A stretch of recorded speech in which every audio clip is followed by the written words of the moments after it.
Assalomu alaykum hurmatli kuzatuvchilar. Sizlar bilan bugun DZ47MA avtomatik o'chirgich haqida gaplashamiz. Demak, DZ47MA asli nima? DZ47MA bu elektromagnitlik avtomatik o'chirgich hisoblanadi. Bu avtomatimiz asosan boshqa avtomatlardan farqi buni ichida demak issiqlik o'chirgichi yo'q.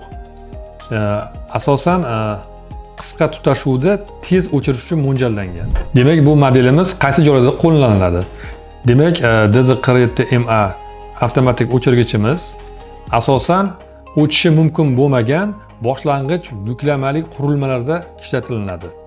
Ya'ni bu nima degani? Boshlang'ich yuklamali qurilmalar asosan elektrodvigatellar, ya'ni puskovoy nagruska vaqtida o'chib qolishi mumkin bo'lmagan sharoitlar bor. Masalan, yong'in xavfsizligi yoki elektr nasoslar yoki ventilyatsiya tizimida qo'llanilishi mumkin. Demak, avtomatimizni texnik parametrlarini ko'rib chiqamiz. O'chirish qobiliyati 6 kA. Demak, amperlari 10 amperdan 63 ampergacha.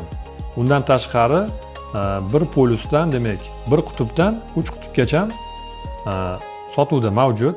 Agar sizlarga qiziq bo'lsa, barcha dealerlarimizdan bemalol sotib olishingiz mumkin.